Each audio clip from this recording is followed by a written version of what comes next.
We didn't have any luck with our imports, not because they're not good, but because si Turner had a knee injury and so did Ernest. I thought that if they just produced a little bit more, we would have won some games. Because sinasabing mananalo kami lahat, but we could have won some games. So I hope that Chris can produce the points that Rashan and Ernest did not give us. I hope this will be the last para, we can have a flow naman in our game.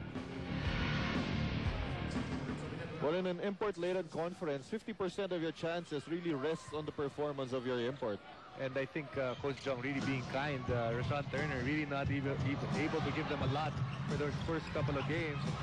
Ernest Brown probably fared much better, a lot better than him. Pero sabi nga niya, itong import kailangan tumanda na yung laro. Dahil yung team nila, they have to be able to play with their import for a number of games so that they, like he said, they have a certain flow. Because we're already 1/4 of the way through in our eliminations. Nakabawi naman doon ang Pure Foods TJ Giant with that fast spray anchored on James Yap. Ito na ngayon sa loob, si Alexander wala pa rin. He got his own miss. Tingnan natin ano tawag dito ng referee Robert King Jr. Oh, Darius Rice. Pangalawang personal foul nitong si Darius Rice. Alexander gustong makuha yung bola sa poste. Ito si Wilson. Wilson knocked down that long two. But everyone looking at Chris Alexander at the post.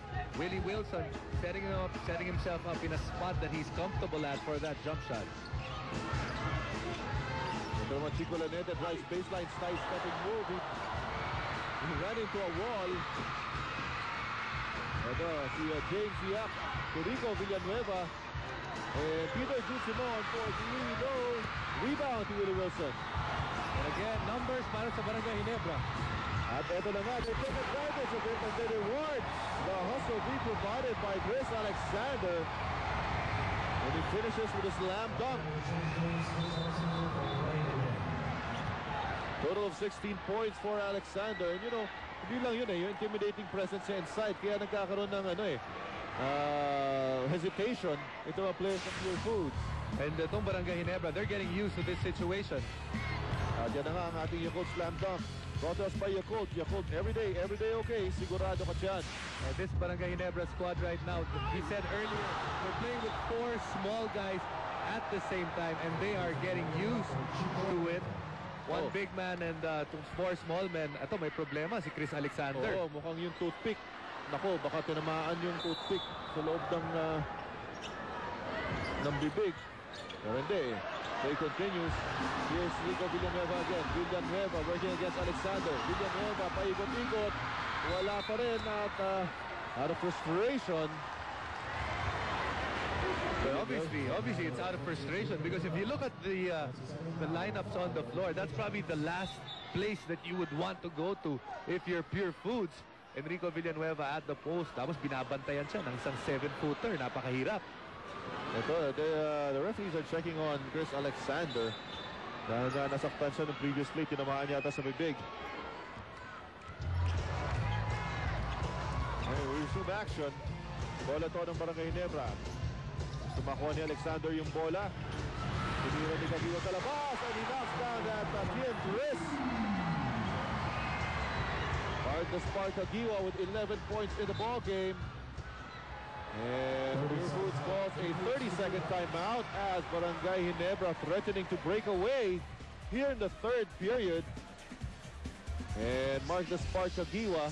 Kaya sabi nga natin, dahil nandun si Alexander sa loob, eto, mas may kumpiyansa tumira sa tres. Ayan po yung TM Tres natin sa inyo ng bagong TM Discarte SIM. 30 pesos lang, may bagong discarte ka na.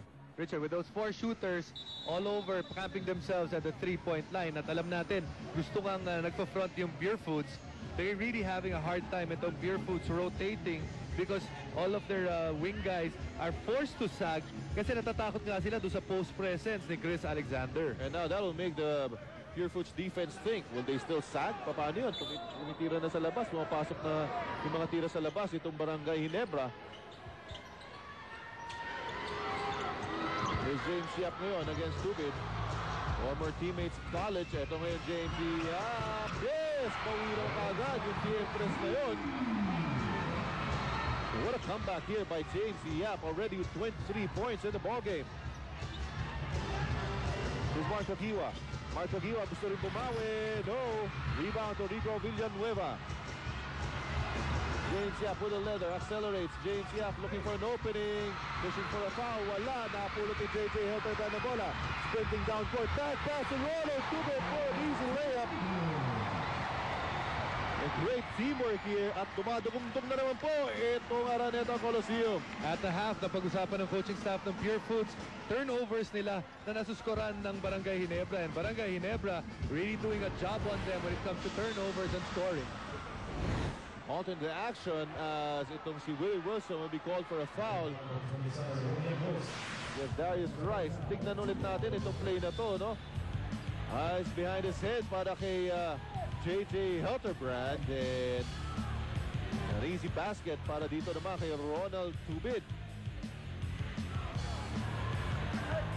And another look, Ronald Tubid has to thank really JJ Helterbrand for that, but ngayon ito si Ronald Tubid. He's being attended to because after that 3-point shot by James Yap, natamaan rin ito si Ronald Tubid sa kanyang bibig. That's right. So marami na tayong mga contact talaga dito. But it's all in the game. All part of the game. As Paul Artadi now will check in for Ronald Tubid. Of course, Coach John Wichigo would like to keep that level of energy nitong Barangay Ginebra. Remember mga kaibigan, itong mga Barangay Ginebra, wala pang panalo in 5 games. Ito naman Pure Foods TJ Giants. 2 straight losses. So both really going for the win. Second free throw for Darius Rice is good. Total of 24 for Darius Rice. Kagiwa. Naku, bumangga pa sa teammate niya. Naman putik mula ng bola. Ito naman JJ Helterbrand. Bang! Another TFS coming from JJ Helterbrand. 3-point shot really going para dito kay JJ.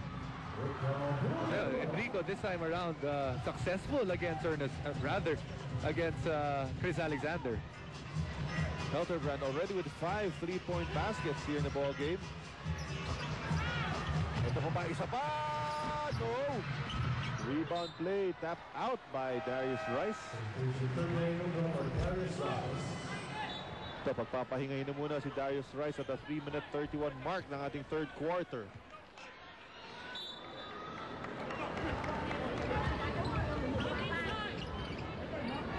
Oh, stepping down. Ako, turnover na nga dito. Here's Peter Jun Simon. Nice spin. Kulang lang sa Pectus. There's a loose ball foul called against kay Roger Yap. Oh. Yes, nako. Penalty na po itong Pure Foods at Roger Yap. Pang-5 personal foul na niya yan. So problem here for Coach Ryan Gregorio piling up. At ito si JJ Helterbrand. Sinasabi nga natin 5 3-pointers. And they're gonna put Paul Artadi at the line. Oo nga, si JJ Helterbrand. Umalis na rin doon. Pinalis na ni Paul Artadi. Paul Artadi, of course, provided a lot of energy para dito sa Barangay Ginebra back in the first half. Short on his first attempt at the basket. Had his mentor, si Coach Ronnie Magsanok has his mentor. Takes a free throw shooting when he was still in Pure Foods. And, pero kulang alam natin yung kay Ronnie. Yung nakabuka ka na yun yung style ni Ronnie Magsanok. Of course, Ronnie Magsanok maybe about an 85% shooter at worst. That's right. Dalawa mintis pero offensive rebound dito for Alex Lozano. Another chance for Artadi. Mintis pa rin. Peter Jun Simon spots up for 3. Bang! That's a key address coming from PJ Simon. They're gonna need that right now. Barangay Ginebra doesn't have their import on the floor. Chance for Pure Foods to make a run. Both teams playing all Filipino. Here's JJ Helterbrand. Helterbrand ngayon, backing up. Binabantayan ngayon ni Kirby Raimundo. Nakawala kay Kirby. Side-stepping move. Wala, pero may sumabit. And kanino itatawag to? Oh, Rico Villanueva. That's the third foul on Rico Villanueva. Before we resume this ballgame, mga kaibigan, we have a timeout on the floor. Ginebra is up only 2 points, 72 to 70. Still 2 minutes and 49 remaining here in the third period.